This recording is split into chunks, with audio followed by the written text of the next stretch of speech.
Olá, seja muito bem-vindo ao canal Confraria Cognitiva, o seu portal de desenvolvimento e busca pelo conhecimento.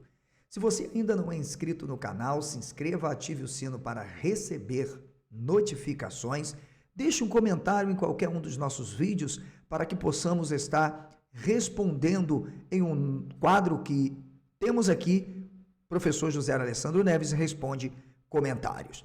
Se você quiser contribuir com o meu trabalho, mandando a sua contribuição simbólica, ajuda para a mantença desse trabalho, uma vez que eu também dedico a minha vida a uma atividade de formação acadêmica no campo do direito e produzo conteúdos e divulgação científica aqui no canal, você se torna um parceiro. A sua ajuda é muito importante. Seja membro, escolha uma das modalidades e venha conosco neste grande projeto. Na live de hoje, nós iremos tratar de um assunto muito importante e que, com certeza, irá te fazer compreender um pouco melhor este tema. Ação simbólica e o oráculo, em Jeremias 31, 22 e em Gênesis. Vamos tratar de vestimenta linguística. É preciso que você entenda como o Antigo Testamento foi sendo formado. As narrativas são fragmentos de épocas distintas, para que você consiga, então, entender a narrativa quanto instrumento de intervenção ideológica. Vamos lá. Depende-se de Isaías, Jeremias e Ezequiel que um livro profético era considerado incompleto, a menos que contivesse certos elementos de estrutura que incluíssem previsões de bem-estar para Israel. Particularmente, por exemplo, Sião, como o monte da promessa da designação do locus teológico e religioso, mas também contivesse ameaças contra as nações estrangeiras, uma vez que há um exclusivismo, um teocentrismo e um etnocentrismo teológico criado que joga Israel sobre todas as nações. Em Isaías, por exemplo, promessas de bem-estar são encontradas nos capítulos 9, do versículo 1 ao 7, 35, e no Deutero Isaías, que é do capítulo 40 ao capítulo 55. Nestes dois últimos capítulos, nós temos ameaças contra as nações estrangeiras. Temos ali no capítulo 13, 23 e 34.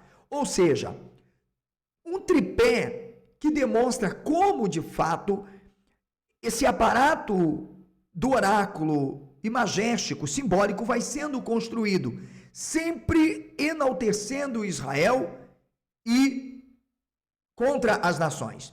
Então, existe uma combinação de denúncias de Judá e Sião e também contra as nações estrangeiras, vindo com algumas promessas, como, por exemplo, em Isaías 24, 34, a favor do povo de Judá. Já em Ezequiel, há ameaças contra as nações estrangeiras de forma muito velada, colocando Israel sobre essas nações como especial e escolhida entre todos os povos, e a classe judaíta, Judá, como o epicentro da adoração de um Deus exclusivo. Já o profeta Jeremias, nós encontramos promessas contidas no capítulo 30 a 33 e os oráculos contra as nações estrangeiras, ao ponto de percebermos aqui a intolerância religiosa que se constrói com o javismo, pois o profeta Jeremias diz que foi constituído para derrubar altares, destruir, arruinar, massacrar. Ou seja, há uma ideia de universalização de Javé numa perspectiva do ministério jeremiano. Portanto, intolerância religiosa e a construção de uma teocracia já vista sob um simbolismo oracular.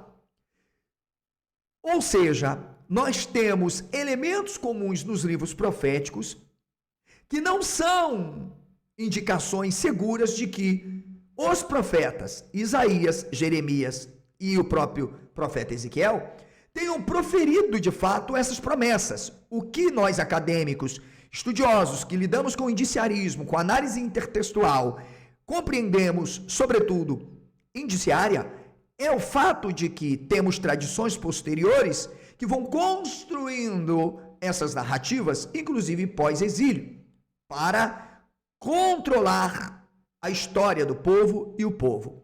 Ou seja, esses profetas não são indicadores precisos, ou as narrativas não precisam suas autorias, pois elas estão sendo associadas ao longo do tempo, e veja, com diversos acréscimos em cada livro. É muito perceptível. Ou seja, a configuração e a composição dos capítulos obtidos desses livros diferem gradualmente dos próprios modelos que são aceitos. Então, veja que o próprio livro do profeta Jeremias, que vai trazer uma construção, inclusive, sob a égide de Efraim, né? Outros que se dedicam mais a Judá. Por exemplo, o contexto original de Jeremias, dessas palavras, segundo Durr e Cornell, em algum ponto, talvez, no início do ministério do profeta Jeremias, mas ainda havia um período muito posterior, com preocupações que, de fato, acabam se contrastando a esta teologia, porque tem uma classe dominante e uma classe dominada.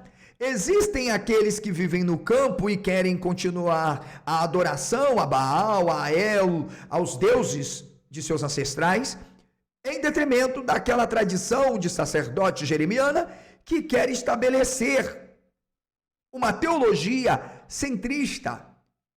Deu para você entender?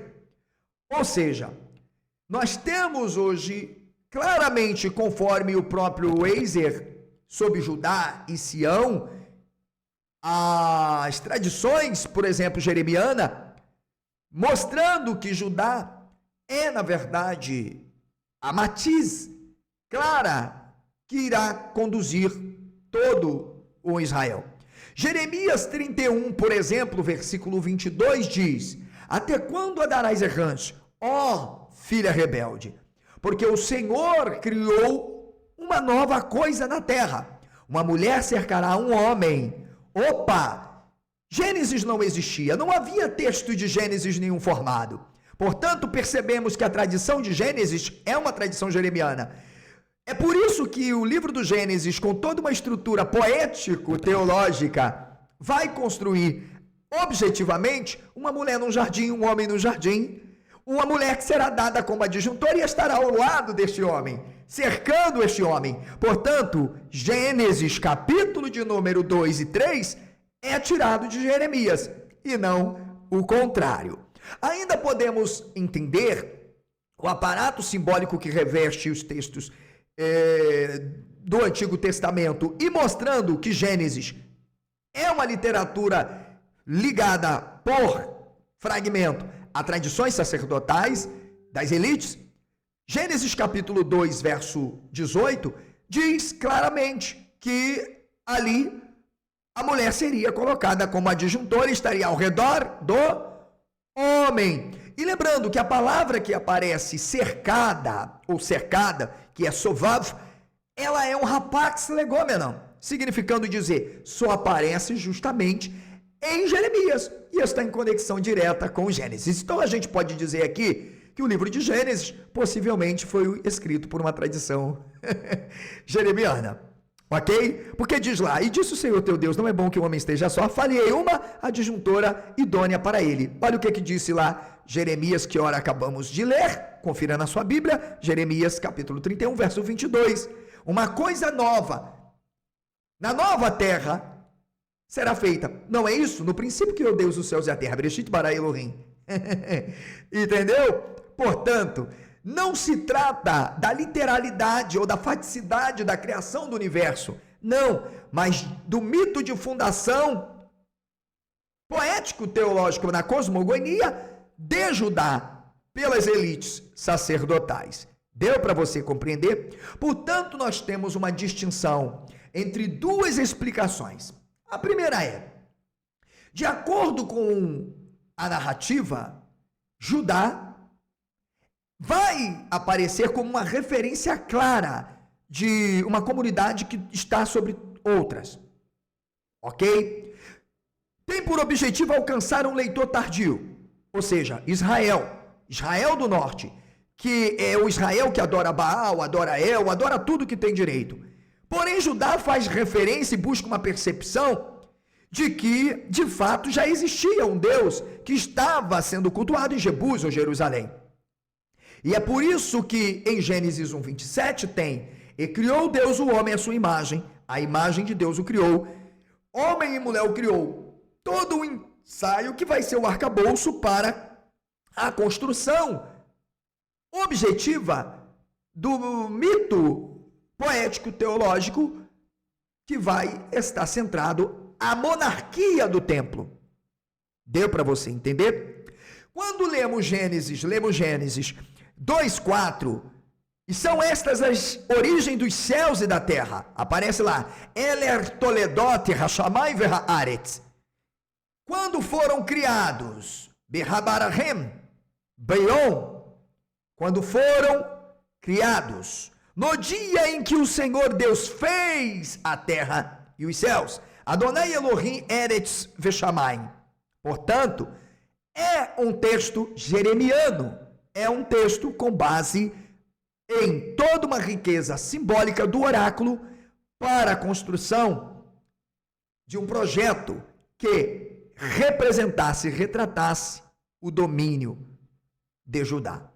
Deu para você compreender? No próximo vídeo, eu estarei explicando com mais detalhes sobre a narrativa simbólica e o aparato linguístico como intervenção ideológica nas tradições. Espero que você tenha gostado. Deixe o seu like, comente, é muito importante para mim. Seja membro do nosso canal, ajude o nosso projeto e não deixe de adquirir o nosso curso de hebraico. Promoção, 2 cursos em 1, hebraico e grego, por apenas R$100. Aproveite hoje, aproveite a oportunidade e venha fazer parte deste projeto.